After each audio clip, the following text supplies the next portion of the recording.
अस्सलामुअलैकुम। मेरा दिल चाहता है मैं पापा के दिल में अपना एक छोटा सा आशियाना बना लूं, जिसमें ताहियात रहूं।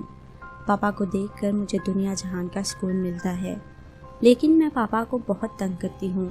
कल घर आए तो मुझे आवाज़ दी, किरण मेरे कपड़े प्रेस कर दे। मैंने इनकार कर दिया, मुझसे नहीं होते, मेरा रोज़ा है। मामा की तरफ देखा, मामा खाना बना रही थी। मेरी तरफ देखकर खुद कपड़े प्रेस करने लगे। मैं आहिस्ता से उठी, पापा के पास गई। पापा मुझे आप पर तरस आ गया। लाई मैं कर देती हूँ, गुस्से से बोले। तू पहले उठ जाती। मैं मुस्कुराने लगी। मैं सब बहन भाइयों में छोटी हूँ। बड़ी आपी की तो शादी हो चुकी है, लेकिन सबसे निराली हूँ। सारा दिन शरारतें करती रहती हूँ। एक दिन पापा न्यूज़ देख रहे थे तो उनके पास बैठ गई।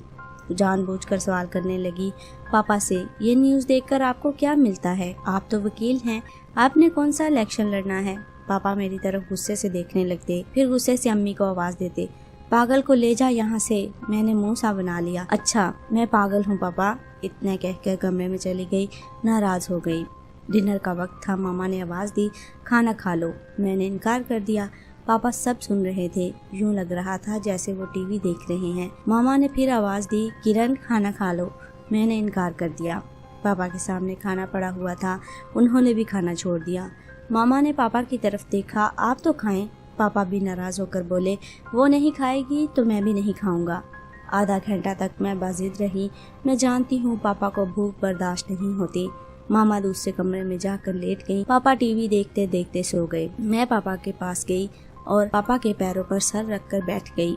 मेरी आंखों से आंसू निकल रहे थे। इतने में पापा की आंख खुल गई, जल्दी से उठे। अरे क्या हुआ मेरी शहजादी को? मैं ऊंची ऊंची आवाज में रोने लगी। पापा जानते हैं मैं उनके बिना एक पल भी नहीं रह सकती। मुस्कुराने लगे, खुद नाराज होती हो फिर रोने भी लगती हो, अब नहीं कहना पागल तुमको। मैंने एक नवाला अपने हाथ से पापा को खिलाया। मुझे बैंगन नहीं पसंद, लेकिन पापा को बहुत पसंद है। मम्मा कभी कभी बना लेती हैं। जिस दिन मेरी पसंद की चीज ना बनी हो, पापा चुपके से मेरे लिए कुछ न कुछ बाजार से ले आते हैं। मामा पापा से झगड़ती रहती हैं, लेकिन पापा हल्का हल्का मुस्कुराते रहते हैं और मुझे कहते हैं, छोड़ मम्मा को, तुम आराम से खाओ पिज्ज़ा। पापा एक बार दूसरे शहर किसी काम के लिए चले गए। मैंने पापा को 2 दिन नहीं देखा। मुझे बहुत बुखार हो गया। पापा के बिना घर एक कैद खाना लग रहा था। मैंने पापा को 1000 कॉल की, पापा कब आना है? पापा तसल्ली देते, बस आ रहा हूँ। 5 दिन गुजर गए। पापा किसी काम से गए हुए थे। मुझे बहुत तेज बुखार हो गया। मुझसे कुछ भी खाया नहीं जाता था। डॉक्टर के पास मामू लेकर गए, लेकिन मुझे पापा के सीने पर सर रखना था। मुझे दवा की जरूरत नहीं थी। 5 दिन बाद पापा घर आए। पापा दरवाजे से दाखिल हुए। मैं नंगे पाँव पापा सीने से जाकर लग गई। पापा ने मेरे सर पर हाथ फेरा। मैं पापा की गोद में सर रखकर लेट गई। पापा की गोद में सर रखना था। शाम तक मेरा बुखार उतर गया। मैं बिल्कुल ठीक हो गई। मैं अक्सर किया करती हूँ, जब कभी पापा को दबा रही हूँ तो पापा सो जाते हैं। मैं चुपके से पापा के पैरों को चूम लेती हूँ। मेरा मुँह मीठा हो जाता है। पापा अब बूढ़े हो गए हैं ना? कल ना क्या हुआ? मामा किचन में चिकन फ्राई कर रही थी। मैं किचन में गई, सोचा मामा की कुछ मदद करवा दूं, लेकिन मुझे अजीब सा कुछ महसूस हुआ। मुझे वॉमिटिंग सी होने लगी, सर चकराने लगा, शायद चिकन की खुशबू से। मामा ने कहा, जाओ कमरे में लेट जाओ। मैं कमरे में आई, क्या हो रही थी? पापा जाए नमाज पर बैठे तलावत कर रहे थे। मैं पास जाकर बेड पर बैठ गई। पापा ने ऐनक नीचे करके कहा, क्या जरूरत थी तुम्हें किचन में जाने की? खून नहीं तुमको? जब देखो अपनी मनमानी करती रहती हो। अब आराम से लेट जाओ। मैं करवट बदले खामोशी से लेटी रही।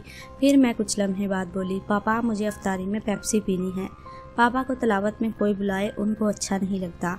मैं बार बार कह रही थी, पापा मुझे पेप्सी ला कर दे, अफ्तारी को थोड़ा टाइम रह गया है। साथ मुझे कैब भी आ रही थी। पापा ने कुरान मजीद बंद किया। गुस्से से बोले, किरण किसी की बकवास मान लिया कर, वॉमिटिंग कर रही हो और पेप्सी पीनी है, चुप करके लेट जाओ। मैं चुप हो गई। पापा ने तलावत खत्म की तो मैं आंखें बंद किए लेटी हुई थी। पापा पास आए, मेरे चेहरे से चादर हटाई और मेरे सर पर फूंक मारी। मेरे सीने में ठंड पड़ गई। पापा ने मेरे सर पर हाथ फेरा। अच्छा मैं जाता हूँ, पेप्सी ला देता हूँ। मैं पापा की जानब देखने लगी।